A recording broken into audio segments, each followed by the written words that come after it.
Peace and Black Power. Welcome to another edition of Barber TV.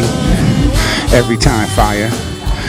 Here in the New Vegan Cafe in Washington, D.C. I'm so happy that everybody's conclusion was when they came in here that the food was so good that they definitely recommend it to the family and will be back. With that being said, I just would like for Red Pill to expound on the weekend and just the things that briefly that are coming up. Obviously, everything isn't for the camera, but whatever he feels comfortable with talking about, that would be appreciated, right? No doubt.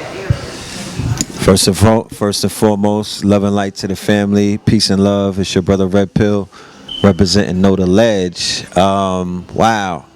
Shout out to New Vegan Health Food Restaurant. You know, if you find yourself living in a food desert is somewhere where, you know, they're encouraging our people to eat themselves into an early grave.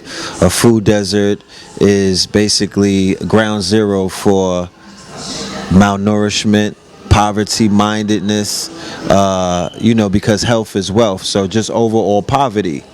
And everyone who's opening up food trucks, juice bars, everywhere that I travel around America, I'm seeing an increasing in melanated-owned health food spots. That should be the first and foremost investment in any business owner. I know people talk about catching up with the wing shacks and the, you know, Pizza Hut franchises and all of that. Little Caesars, I heard you could buy in low and whatnot and cash out. But let's start investing in health. Let's start investing in the future. Let's start investing in solving the issue of the food deserts, because a lot of our brothers and sisters, parents and grandparents, in-laws and outlaws, you know, they are succumbing to health-related issues based off of GMOs, based off of not ever experiencing any nutrients or nourishment in their bodies. All the foods that we're eating, the processed foods, the carcasses, the meats, a lot of this stuff is cancer causing. It's not even real meat, it's GMO, you know, it's all kind of things. So I had to say that first and foremost, because this whole weekend, this whole movement, the whole message of the paradigm shifters is rooted in health, mental health, spiritual health, economic health, you know, overall physical health, you know what I mean? Being in your optimum health. This weekend was therapeutic for me. That's the best word to describe it.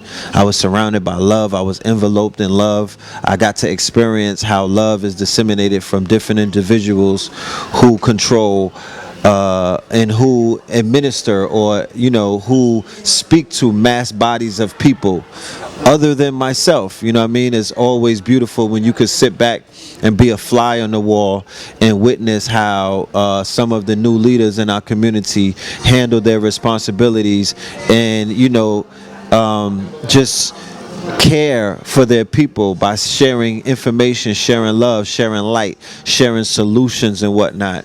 So we were invited to the Union Temple Baptist Church, one of the only black churches that I've ever been in my life. And I only say that because I've been in churches that say that they're black churches, but it don't look like, don't feel like, don't smell like a black church. These brothers at the Union Temple Baptist Church, Reverend Willie Wilson, go and do your research on him. Don't cast judgment if you don't know who this man is. He locks arm in arm with Minister Farrakhan. He has the Black Christ on his wall. He has Marcus Garvey. He has Elijah. He has our good sister Harriet Tubman, Rosa Parks, and other ancestors adorned, not just in a corner. I'm talking about right behind the pulpit, front and center, surrounded by the Black Christ, the Christos, Jesus the Christ, because Minister Farrakhan cleared that up on Sunday, that a lot of people said he quoted a famous, Reverend Willie Wilson quoted one of his mentors when he was asked if he is when he was asked was he a Christian. He said, no, I'm a follower of Jesus, I'm not a Christian. So what I witnessed was adoration for the black Christ principle, okay? Let's not get caught up in the semantics and other things. Let's get caught up in the fact that we all do possess Christ consciousness. We all do possess the Christ energy. Those of us that are vibrating at a certain frequency, those of us that are unwavering in our truthfulness, those of us who are coming back with that swinging sword of fire, dripping in blood. That's the Christ energy, not the mythos that was sold to you by the colonizers and things of that nature. So these brothers in this church were standing very strong. The congregation was strong. They welcomed us on Saturday to open up. It was a powerful weekend. On Sunday, Farrakhan was there. On Saturday, we were there. And people like you in blue can come every Sunday and vend your... And there's an open marketplace. The basement is almost like the African American History Museum that just opened up in DC. I think they got their I think they did some research at that church, because in the basement is similar to what we see on 125th Street during the weekends when Harlem University, Dr. Jack Felder, rest in peace, and Dr. Nova Felder, when they set up, when Sonetta sets up with all of the pictures and whatnot, they had that right there in the basement in DC, to where you could walk up to the pictures and it has information under it. The whole learning experience was mind-blowing, and they have a marketplace. So it's not just coming to praise, it's also celebrating small businesses. You know what I mean? Future billionaire businesses is what I call them. Okay? People who have their artistic endeavors, their entrepreneur endeavors, they're welcomed into the church to participate in an open marketplace. So I'll be there.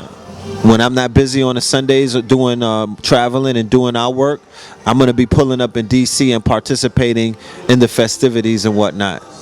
So yeah, so the paradigm shifters consist of Brother Red Pill, Brother Blue Pill, Brother Ben X from out of the Nation of Islam, Brother Rizza Islam from out of the Nation of Islam and the FOI, my brother 19 Keys, my brother Pop Darby, my sister Ajna Sura from the Healing Place, my brother Derek Grace, my brother Billionaire PA.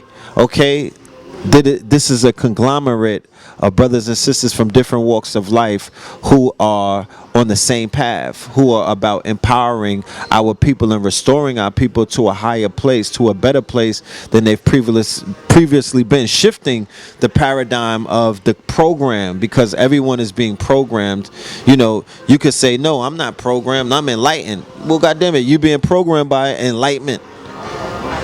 Everyone is participating in a program inside of the matrix. What the paradigm shifters have come to do is to shift the paradigm that you may be stuck in. If you have to Google what paradigm means or what it's speaking of, then feel free to go do that. Pause the tape and go ahead and do your personal research. But the paradigms that many of our people exist in, I feel that they've been stuck. They're inside of a box, inside of a box, inside of a box, inside of a box. But Brother Red Pill, I know that we're all from Africa and we have melanin. No problem. But what about your economic paradigm? What about your spiritual paradigm? What about other paradigms that you might not even realize that you may be stuck in? And you may need some freeing of those paradigms, or you may need somebody to come and open up and expand the possibilities of the paradigm that you exist within. So that is the job that is being done unapologetically. We're not asking permission from anybody. We're asking for permission from the elders, and they gave it to us. So we've been favored by the universe to do what it is that we do collectively. We've been favored by the universe to come together with projects in front of us and produce solutions and carry them out in real time. So this weekend was therapeutic because, like I said, I was filled up with solutions, real solutions. Like I actually saw real solutions in real time manifest right before my very eyes. The love was genuine. It was authentic in a day and time when hate is very threatening to people's peacefulness and their happiness. Many different walks of life inside of the community, many different walks of life inside of social media, and all kind of other things present the threat of fear, the threat of hate, the threat of jealousy and enviness to stifle us, to stop us, to stagnate us, to put a lot of people in places where they can't even see tomorrow in front of them. Fortunately for my psyche, I don't suffer from that. And more fortunate for my psyche, I was able to come amongst a collective that is void of ego. We all put our ego, we left it at the door. Nobody is bigger than the next person inside of the shifters. Nobody is, you know what I mean? Nobody is operating from a place of ego. Nobody is operating from a place of me first and all of these things. We learned how to come together. We celebrate each other. Sister Ajna Sura was speaking life, breathing life into her brothers. Her brothers was breathing life into her, letting her know that she is protected. She has nothing to worry about, not even when she's not with us. Because we'll never allow anything to happen to that sister, primarily because of how important she is to the livelihood and to the lives and to the minds and the hearts of millions of sisters and brothers who she's healing right now as we speak. Okay? And that goes for every one of the shifters. We have pledges that we've made. We have our motto that we're running with. We have oaths that we stand by. You dig what I'm saying? And we're here to do the work. So everybody that's impressed with the facts that we're defying, that the odds are being defied in front of you. I don't ever want to hear nothing about, why our people don't work together. No, you don't work together. Okay? Because if you were about working together, you would pay attention. You would order, a little birdie will whisper in your ears and let you know that there's a movement taking place where brothers and sisters from different schools of thought, different knowledge, like according to the conscious community, we're not even supposed to be in the same room together. According to the conscious community, we're not even supposed to work together. We're supposed to be seeing fault in each other. We're supposed to be dealing with the petty nature of the disagreeable natures that you find when you're in your lower self, when you're in a poverty mind state, when you're in a jealous mind state, when you're in an envious mind state, when you running around pocket watching and worrying about what everybody's doing because you obviously are not pleased in what it is that you're doing. You feel threatened by what it is that you're not doing. So when you see people doing it, you do everything in your power to sabotage. But I'm going to let you know this right now and right here. The paradigm shifters are completely closed off. We're an isolated group. We don't really cater to, we're not trying to be a part of certain cycles, or we're not trying to be a part of certain platforms, and we're not trying to be a part of certain movements. We're good with that. Y'all can have that. Y'all can continue to do what you've been doing. Because what we're doing, we did it without the help and without the assistance and without the permission of many others. So we're paving our own way. We represent a contained movement, but we're not attached, we're not affiliated, and we're not holding on to anybody. And we have to have it like that because we have to protect ourselves. I apologize if anybody feels any kind of way about it. I apologize if it threatens anybody's livelihood because they can't feast off of us. But it's not going down like that. This is a new paradigm. We shifted the old paradigm of thinking because we realized by sitting back that it's not conducive because, all you have to do is look around. So that's what it is. You could go on a streaming network called Black On Demand TV. You will not find footage of what we do on YouTube. You'll find footage of what we do in our lessons and our intellectual property on our own streaming services. So blackondemand.tv is our brother Ben X's streaming service. Our brother Derek Grace has Grace Flicks. That's his own streaming service. Red and Blue, we're coming with Netterflix. That is our own streaming services. We work with Baba. Baba shows us love. Baba has rolled out the red carpet in DC. So we rock with Baba. You dig what I'm saying? And Baba has exclusive rights to the footage of the brothers and sisters out of the shifters and whatnot. That's just for the records. So, we just working, man. We just working. like I've said on many occasions, one of the reasons why I've been in this community is to carry out projects with a collective, not just but me and my brother, not by myself. I want to actually I want to experience what was sold to me. Y'all said that it was a community. You said that we could come together as groups of different organizations and different schools of thoughts and knowledge and actually complete a project. That's what y'all sold me.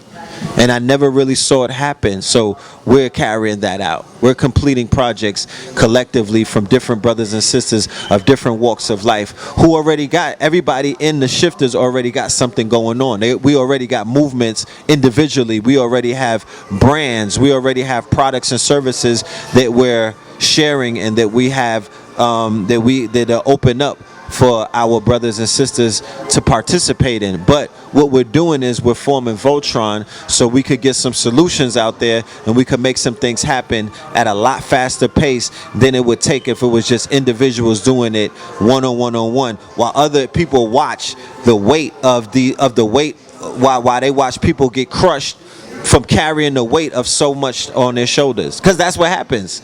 You got people who can help. You have people who have resources. You have people who have connections, and they'll sit back and they'll watch the weight of the world crush you because they don't want you to carry that weight. They don't want you to climb the mountains. I've watched it happen.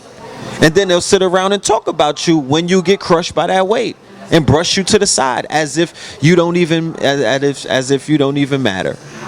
But your nightmares have come to life because we don't need you.